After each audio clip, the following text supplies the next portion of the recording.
Hi, actually. Oh, hey, sorry. Didn't realize I was talking out loud. Was I bothering you? Oh, okay, good. What was I doing? Oh, it's called Write the Story. It's a book I got when I was in high school, and inside it gives you writing prompts. Like this one says, Write the story on the camping trail, so like that would be the title, but you have to include certain words into your story. This one says President, Dove, Tremble, Column, United, Secretary, Impression, Soup, Milk, and Armor. And you would have to come up with a story about on the camping trail and include all those words. And I was just reading through some of my old ones, and yeah. This one, this was the first one I wrote. It's called Sassafras. Do you want me to read it? It's gonna sound so dumb and cheesy because, again, this was years ago. This was in 2018. But anyway, it says, I work at Carnival Apple as an awkward piano artist. A juvenile my age twirled up to me. They had a sprained ankle and an oxidation mask on. They smiled and said, Miss Sassafras, could you play me a song? I smiled and agreed. He giggled and danced to my music. I chuckled watching him feel so happy. I could tell this little boy didn't have much. We played and danced for hours before his parents arrived. They had a controversy as the boy's heartbeat wasn't supposed to rise. I sighed and apologized. As I hadn't known, I gave them some money for the trouble. The boy watched me as he left. I smiled and mouthed the words, We can dance any time. He smiled and nodded. Over the next few years, that boy became a regular customer. However, one day he didn't show. That night, I got a call from the hospital asking me to bring my piano. I did as they asked. When I opened the curtain, there lay the man. He smiled at me reassuring, requesting the first song I ever played. I nodded as I always did, starting to play. At the end of the song, he smiled and said, I love you, Miss Sassafras. With that, he took his final breath. I smiled and responded, I love you, Mr. Sassafras. So, like, it's really sad, but, like, it's funny to read back on some of these, you know? Like, I wrote one or two that it was like about a necromancer who discovered Christianity and transferred over and stuff. It was so crazy and weird. But, that actually brings up a good point. Like, in the Bible, did you know, like, a lot of the disciples had issues? Like, Noah had gotten drunk, and God still chose him. Who was it? Peter, I think it was. He had anger issues, and God still chose him.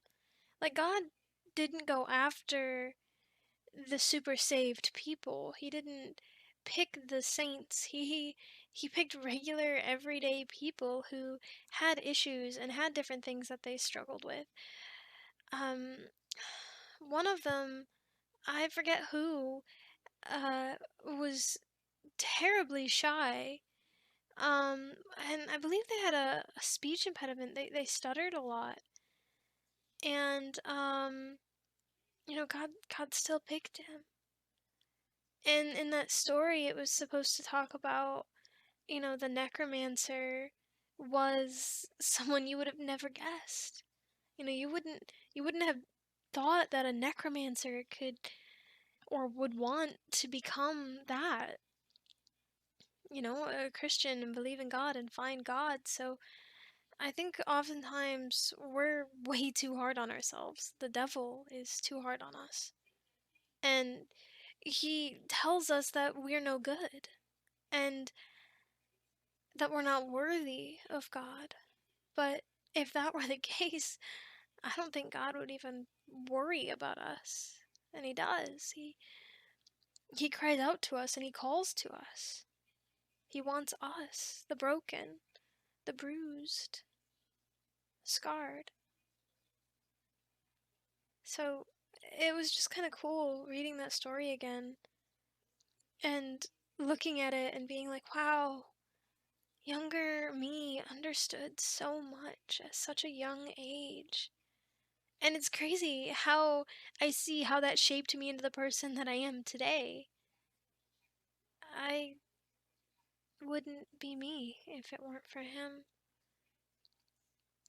I mean that. I had friends who weren't into the best things, but I mean, God bless that my friends understood if I said no one time, then, they didn't bother asking again. And like you know, you do things that I don't do, and that's fine. I do things that you don't do. And we might not believe the exact same things, but we don't let that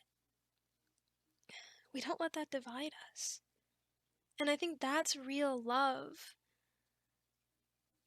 Everyone talks about, oh, well, you believe something that I don't believe, and I believe in astrology. That's okay. We don't have to believe the same things. We don't have to be the same person to get along. In fact, our differences are what strengthen our bond. Don't you agree? Yeah, like that one time. Yeah, I remember that. Everyone was so mad that we just kind of didn't care. Oh, that Karen was like, yeah, but you guys don't believe the same things. How are you allowed to be friends? And we just kind of looked at each other and laughed. Like, we don't have to. And I think that's a message that the world needs to hear. But I could never share that with anybody. I don't have confidence like you do. You are definitely more of a puff your chest out kind of person, and I kind of pull the wool over my eyes. I used that out of context, but anyway, you came over here to ask me something or say something. I kind of went off on a little bit of a tangent there. Sorry. Oh, about what I was mumbling about, and I just explained. Okay, awesome. Well, that was it. I mean, if you think you can read 18-year-old me's handwriting, you can take it and read through some of it. Even write your own. Go ahead. The binding is coming apart, so just watch yourself. Wouldn't want it to fall apart. You can probably throw some black tape on it and it'll be fine. I used to love writing. I still do. I guess I just don't have the confidence like I used to. Before, it was really only my family who would read my stories, who I would tell them to. Of course, they loved every single one of them. And then the rest of the world got a hold of it, and the criticism rolled in. So I kind of slowed down on it. I still love being creative, and I have a big art set that I never touch because I'm scared. But yeah. Anyway, I don't really know what else to talk about. Kinda just lost in a daydream. I'm thinking about how younger me was so fascinated with fan fiction. Do you remember how we would send it back and forth to each other? We would even write our own for each other. Marvel, all sorts of different stuff. DC, Transformers. Yeah, we're not gonna worry about my Transformer days. Oh, my OC? Oh gosh, yeah. Ugh, I remember her. Hid 2, Influx, and Fawn. I enjoyed Fawn, but I think Influx was probably the better one. Fawn was just chaotic that Influx didn't have, and definitely, favored her, so I made her way too powerful. She wasn't balanced at all, but she was fun. So much fun. Daughter of Megatron? Yeah, I think she was. Ugh. Shoot. She had the ugliest friggin' pattern. She was a friggin' teal and purple jet. Ew, I know, she was awful. She could use some revamping though. I would definitely dull down her colors. I would probably do black with like a hinted purple accent, you know, where like if you shine it in the sun, you're like, ooh, it has a purple glint to it. That's probably what I would do now. Yeah. I would probably keep her a jet. Yeah, I think she was. I don't even remember what model she was supposed to be. She was. She looked like Starscream almost. I think. Yeah. Oh shoot, where did we read all those stories? I remember mine. I remember my Transformer OC. She was on Quotive. And then what was that other website? Wattpad? Oh gosh, Wattpad was all about my Teenage Mutant Ninja Turtle fanfictions and stuff too.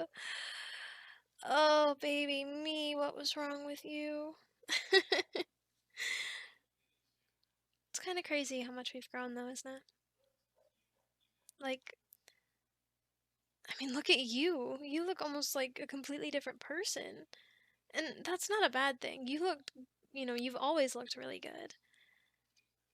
I feel like I kind of grew into my looks, you know? And personality wise, I guess wiser. You think I just got wiser? You've definitely, how do I say this? You've changed, but it's in a good way, of course. You've calmed down a little bit, I think. I think when we were younger, you were a bit more energetic and kind of all over the place, and now you've relaxed and settled into life, you know? Instead of, like a typhoon in the ocean, you're kind of just like a current just floating along. That's how I would describe it anyway. I'm glad you walked over though. Well, I was gonna say something to you earlier, but you looked really busy, so I just decided to sit down and time freed up. I knew you'd come say hi at the very least.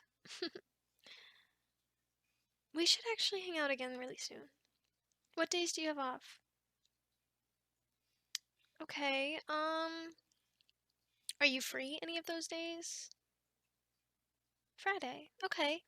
Yeah, we can hang out Friday. I'm down.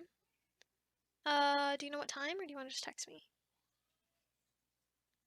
Okay, text me. Yeah, what would you want to do? I know, that's kind of the hardest part, isn't it? Um, oh, I know. There's an arcade nearby. Do you want to go there? Yeah? Perfect. Then that is where we will go. To the arcade! I really missed you. I'm excited to rekindle this friendship.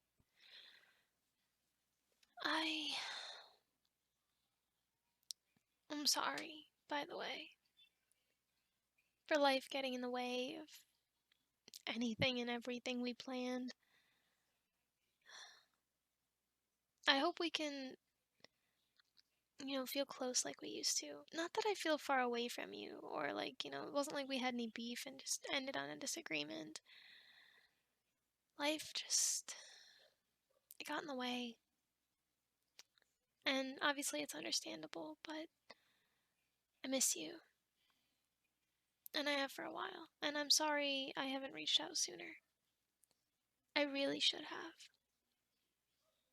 So, with that, um, I'm gonna probably head out. You gotta get back to work, I'm sure, anyway. Oh, you're off? Oh, no, I don't have any plans. Do you wanna sit down and keep catching up? I can order you a drink. Yeah. Oh, it'll be my treat. Are you kidding?